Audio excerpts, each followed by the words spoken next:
Do you believe you can overcome your driving anxiety? In this video, we're going to learn how to identify your limiting beliefs about driving and how you can then change them. Hello, my name is Claire and welcome to Generation Calm, where you can learn to reduce your stress and anxiety naturally in your own time so your mind and body feel great. Why is it important to find out your limiting belief about driving? Well, you can certainly overcome driving anxiety without finding out what your inner belief is about driving. But it'll be a little more difficult and take a lot longer.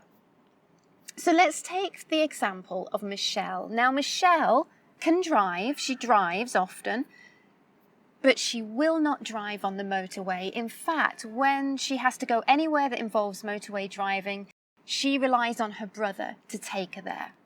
She truly believes she cannot drive on the motorway. She's had an experience before where she tried, she swerved a bit too much, somebody beat their horn at her, and it's panicked her ever since. She really doesn't feel comfortable on the motorway, and therefore she truly believes she cannot drive on the motorway, and that's what she tells herself. Let's start with what beliefs actually are. So you may not realize it, but everything you see is shaped and colored by your beliefs.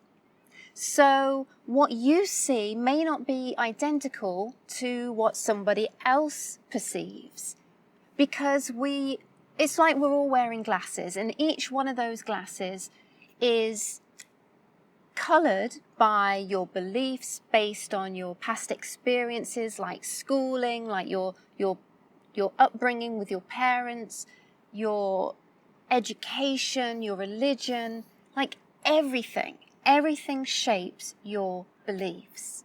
So everything that you experience is interpreted through those glasses of where you come from, how you grew up, bad experiences, good experiences, and that also includes with driving. It may not even be your experiences with driving, but what does your religion say about driving? What does your upbringing? Have there been any accidents in the family? Has there been any negativity about driving? Any negativity or criticism towards you driving? All of these lead to your belief system about driving. And what you see physically with your eyes is actually kind of drawn in with your experiences too. So let me give you an example. So I homeschool my son, and I've been having a difficult time teaching him how to draw, and I love art. I absolutely love it. But it's kind of, having a hobby and then trying to teach that hobby are two different things. So one of the things I find difficult is that he cannot draw what he sees. He draws what he thinks he sees. So let's say, for example, I give him a face to draw. And even if it's a profile face, he will still draw not what he sees, not the profile outline, but he will see what he thinks a face should look like. So he still puts the two eyes there, the nose in the middle of the face, the mouth, the ears, the hair, exactly how he thinks a face should look, and not what he's actually seeing. And that's kind of what our beliefs do as well. Michelle, who doesn't think she can drive on motorways, is not actually seeing the true picture.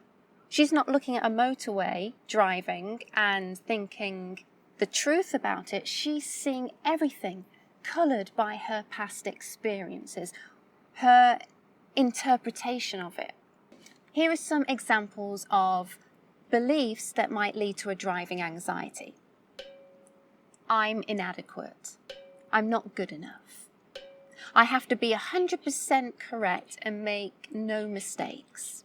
Unknown routes are always scary and always anxiety provoking. If I don't drive perfectly, others will reject me. If I don't drive perfectly, I could injure somebody. Roads are full of aggressive drivers. I'm not a natural born driver. I can't drive on the motorway. Women can't drive. Men have to drive fast and aggressive.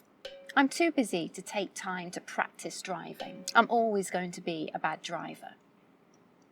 Can you see how a lot of these beliefs are all or nothing? They're probably not true if you start to pull them apart, but that doesn't matter because that belief is ingrained and it colours everything you do. It shapes every experience. So you see, if Michelle feels this way and she tells herself, I can't drive on motorways, do you see how that can stop her from even trying to drive on a motorway? Or even if she tries, how that still holds her back. So how can you correct your limiting beliefs about driving? Well, first is identify your limiting belief about driving. And one way to do that is to first look at your negative thought patterns, because that can often that's often easier to access. And then when you think about the driving anxiety, so let's say, for example, your negative thought might be, I'm going to crash. Well, why does that bother you? Well, it means I'm not a good enough driver. All right, there's your limiting belief. I'm not good enough. So if you keep asking yourself, why does that bother me? Why does that bother me? Then you'll finally peel back all the layers and you'll get to your limiting belief that's at the bottom of all of this. So the next step is to reframe your driving story. Acknowledge that it might not be the complete truth. Michelle saying, I cannot drive on the motorway is not the complete truth. There are going to be other ways to look at it. Try those on for size. Question yourself about that belief. Question yourself about whether it's really true. Try a different story on for size. Your past driving story does not have to determine your future. That is not the way it has to be going forward. So question your driving story. Is this really true? And then the final step is rewrite your limiting belief. Create a new driving story for yourself. So Michelle's might be not that I can't drive on a motorway, but I can't drive on a motorway yet. That yet is really important because it gives so much promise. It allows her to believe that there really is a different story. Most of the barriers that stop you from driving with confidence are completely imaginary. They are based on your past limiting beliefs, but they certainly don't have to influence your future driving. And just like Michelle actually wasn't correct in her belief, I can't drive on the motorway, I truly believe that you can create a new driving story. So good luck. I wish you all the best, and I'll speak to you again soon.